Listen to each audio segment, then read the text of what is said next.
1 in 3 anime studios is teetering on the edge of collapse, operating on losses, even as the anime industry raked in a staggering $18.6 billion in 2023 with every streaming service scrambling to license the latest anime titles. Anime has Japan in a strong chokehold, and entire parts of its culture and economy are centered on anime. For instance, this is how credit cards in Japan look like.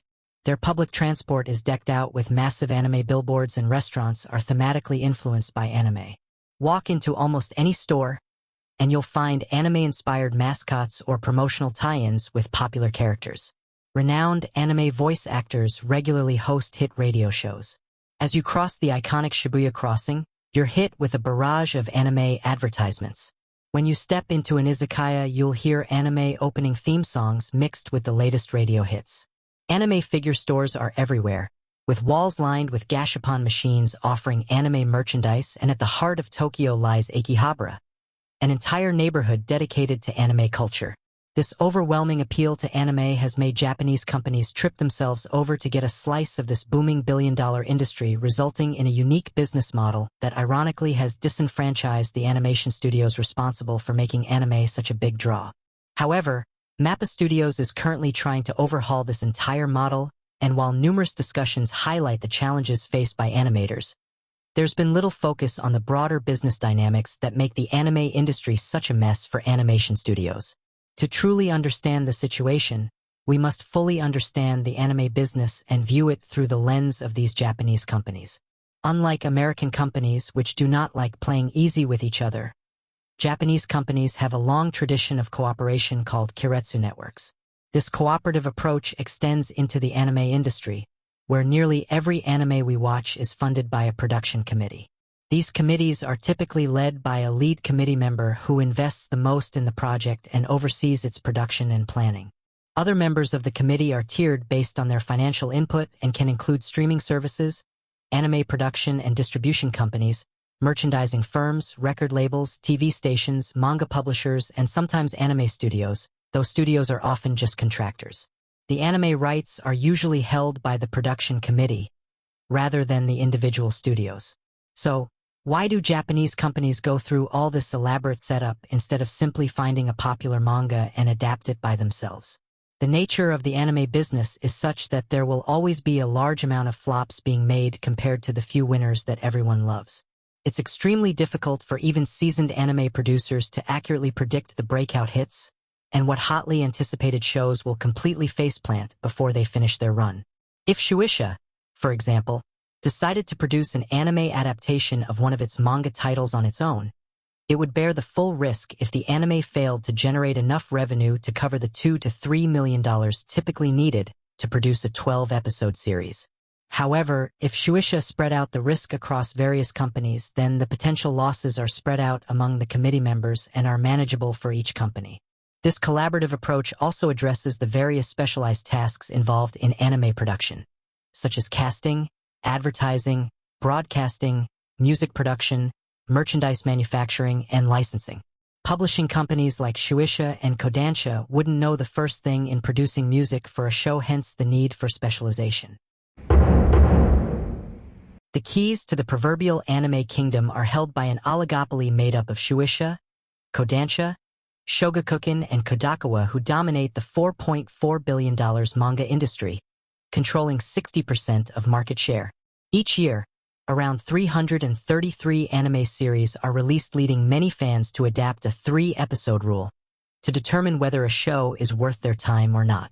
However, a growing number of viewers are now applying a 0-episode rule, which pressures production committees to focus on adapting already successful manga IPs. In fact, 80% of anime released are adapted from manga and only 10% are original works. This puts Shueisha, Kodansha, and Shogakukan in an enviable position where they do not have to be committee leads in most anime productions. Instead, production committees seek them out to adapt their popular manga titles. As a result, manga publishers have leveraged this demand to increase their royalty rates for adaptations. Production committees now pay between $1,250 and $2,500 per episode in fixed royalties. Yet, this is just a small slice of their revenue pie. In 2023, IP rights sales contributed only 27% of Shueisha's revenue and 16% for Kodansha. The bulk of their earnings comes from royalties on merchandise, video games, and streaming licenses, which typically net them 15 to 20% of sales revenue.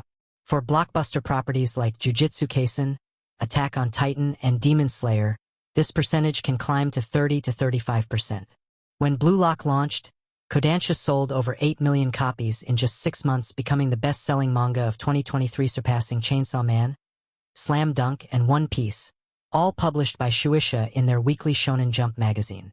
The surge in manga sales due to anime adaptations brings substantial profits to Kodansha, Shueisha, and Shogakukan, profits that they do not have to share with other committee members since manga source sales are different from anime sales. Also, product committee contracts are structured in a way where members keep a significant portion of profits generated from their area of specialization. So how do other committee members make their money? Anime hits like Demon Slayer, Jujutsu Kaisen, Mashle Magic and Muscle, My Hero Academia, Dr. Stone, Spy Family, and Eminence in Shadow probably wouldn't exist if it wasn't for Sony, Toho Animation, and Kodakawa. In 2023 alone, Kodakawa funded 41 anime shows and was the lead in 21 of them. Sony, through its subsidiaries Aniplex and Crunchyroll, funded 54 anime, and Aniplex was the lead in 14, while Toho Animation funded 8 and was the lead in 7. These companies are crucial in identifying promising manga titles that could become breakout anime hits and are responsible for planning their production. They are also solely responsible for negotiating for streaming and broadcasting licenses, since that makes up most of their revenues in the production committee. These negotiations have taken a global direction since anime has grown to be a major Japanese export, rivaling Japan's steel and semiconductor exports. In 2023, the anime industry generated $18.5 billion, with half of this revenue coming from overseas markets. As a result, anime producers like Aniplex, Kodakawa, and Toho negotiate licenses based on regional blocks. These blocks are divided into the Western Bloc, which covers the US and major European anime markets like France, the Southeast Asia Bloc, which covers countries such as Malaysia, Singapore, and Philippines. China, due to its market size and importance, is negotiated as a single block, and the last region block is global. When Aniplex licensed Demon Slayer to Crunchyroll, it secured streaming rights for Europe and the US. The Southeast Asia block is different. Unlike the West, which can be covered by Crunchyroll, the C region has hundreds of streaming and broadcasting channels. As a result, Aniplex sold the master license to Muse, which then sublicensed it to various local broadcasters and streaming services. In China, Aniplex sold Demon Slayer's license to Bilibili. The global license is usually reserved for streaming giants like Amazon, Disney Plus, and Netflix, since they can distribute content to the whole world. Netflix bought Demon Slayer's global license, and although the exact figures are rarely disclosed, global licenses are highly lucrative, often covering the entire production cost plus a premium. In 2022 alone, production committees signed 7,000 contracts with distributors worldwide, with more than 84% including a streaming license. Unlike publishing companies, Aniplex, Toho, and Kodakawa share licensing revenues with other committee members but retain a larger percentage since it's their main monetization domain.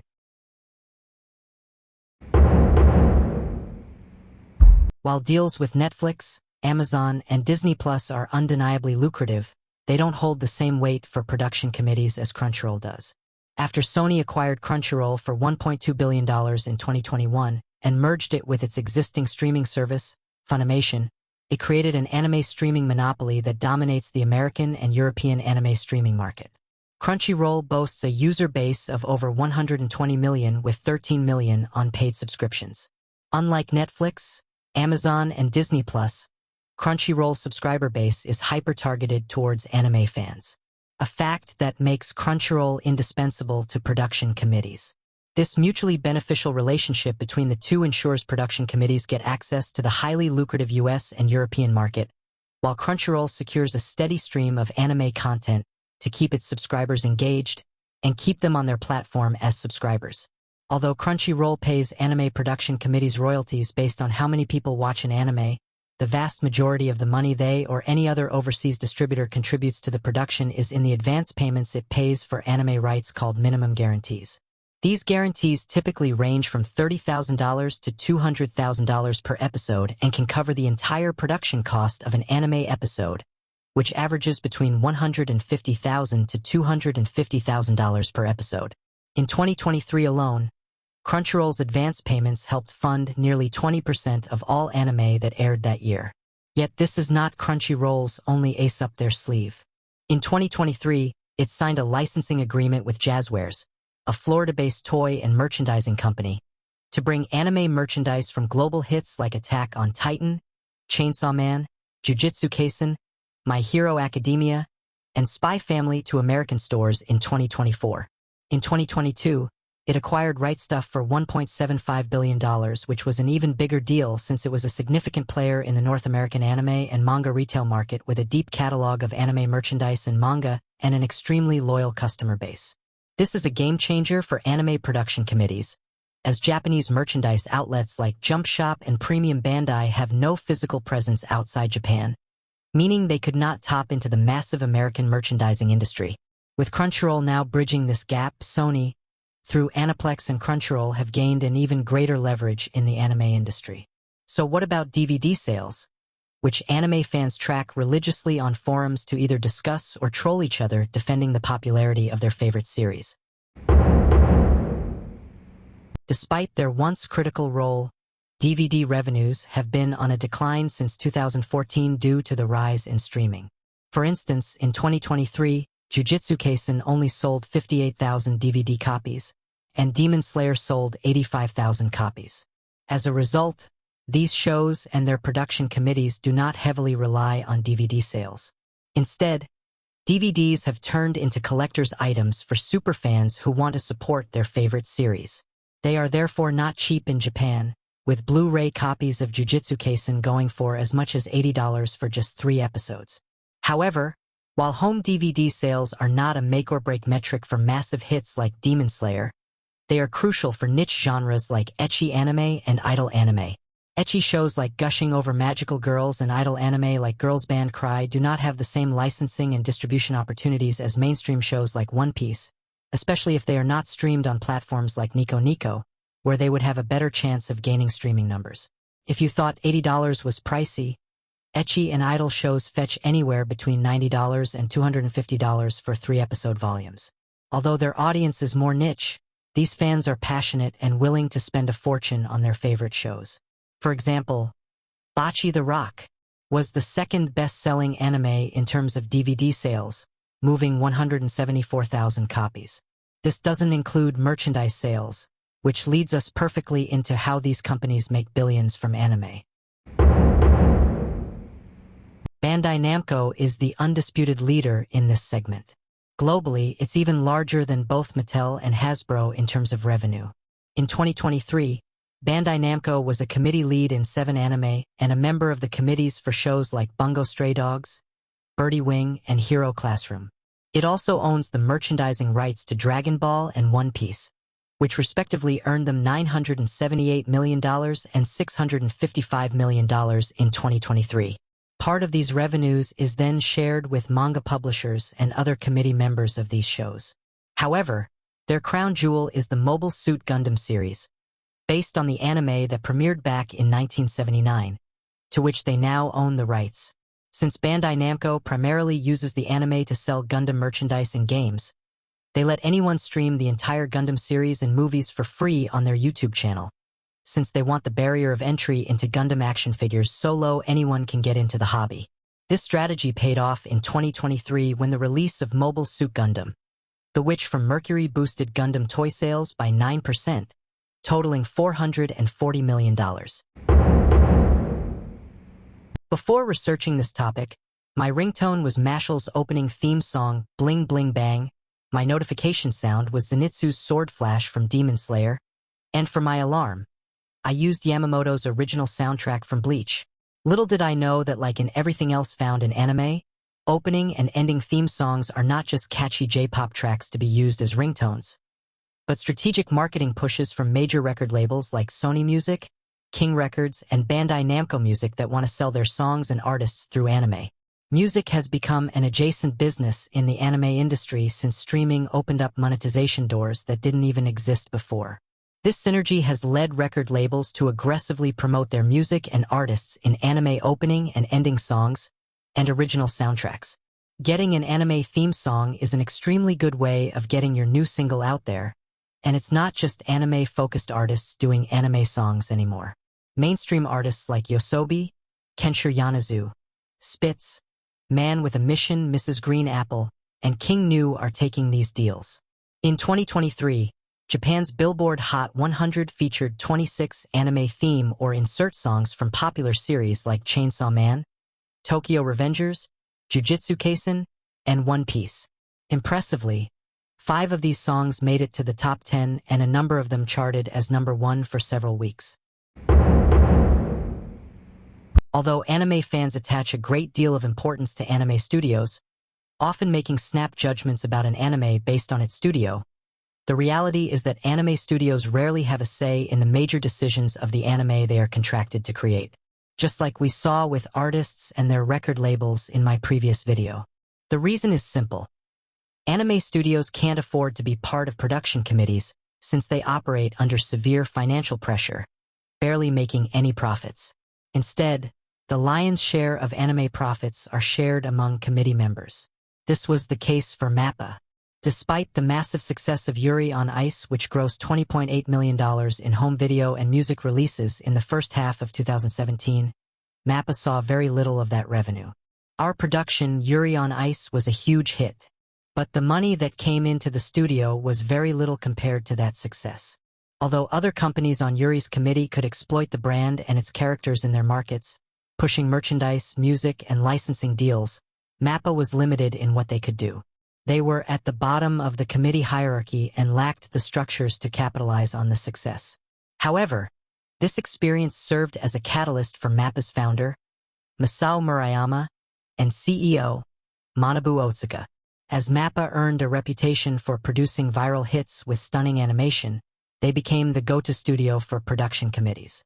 While this has gotten them a notorious and controversial reputation for overworking their animators, it also meant a boom to their business and, crucially, a seat at the production committee table. As a result, MAPPA have shares on some of the most profitable IPs in modern anime, and they have money flowing in from licenses, royalties, and even merchandising since MAPPA also has their own online store to sell their merchandise. In 2022, MAPPA went beyond being just committee members to leading the production of Chainsaw Man. What's even more impressive is they went at it alone and fully funded it.